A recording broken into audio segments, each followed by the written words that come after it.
Bonjour à tous. La question de la neutralité religieuse s'invite en plein cœur des élections municipales à Chalon-sur-Saône. Le tribunal administratif a rejeté hier la requête de nouveaux élus de la France insoumise qui souhaitaient autoriser le port du voile au sein du conseil municipal.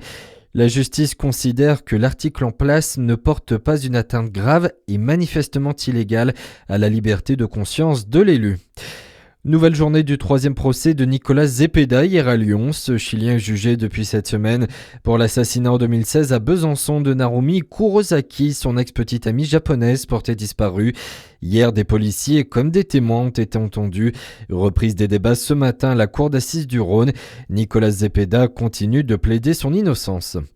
Une voiture a pris feu hier après-midi à Lons-le-Saunier, des images impressionnantes en pleine journée dans le centre-ville. Des riverains sont rapidement intervenus à l'aide d'extincteurs trouvés à proximité. Ils ont réussi à éteindre l'incendie avant même l'arrivée des pompiers. La circulation a été perturbée dans le secteur le temps de l'intervention des secours et de la sécurisation des lieux. Dans l'actualité également, pour tenter de désengorger les tribunaux, le ministre de la Justice, Gérald Darmanin, veut instaurer un plaidé coupable criminel. Ça doit permettre de traiter certaines affaires en moins d'une journée sans débat, témoin ni expert, à condition que l'accusé reconnaisse la totalité des faits et que la victime consente à cette procédure accélérée.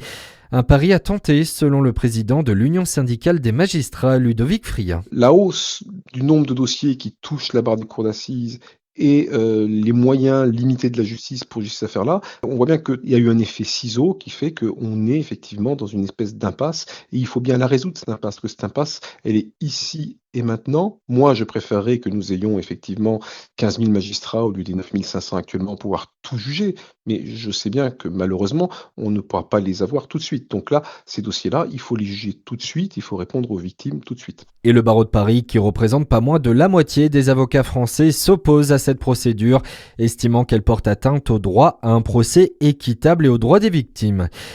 Shein va-t-il être suspendu? La Cour d'appel doit se prononcer aujourd'hui sur la demande de l'État de suspendre la marketplace de l'entreprise chinoise. La France qui accuse la plateforme d'avoir hébergé des produits illicites tels que des poupées pédopornographiques, produits qui ont depuis été retirés. En première instance, la justice avait rejeté la requête des autorités françaises.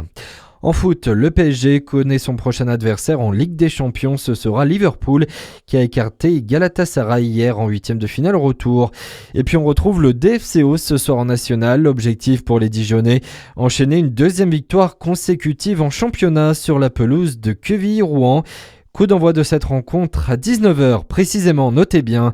Voilà pour l'info, à suivre votre météo sur Fréquence Plus.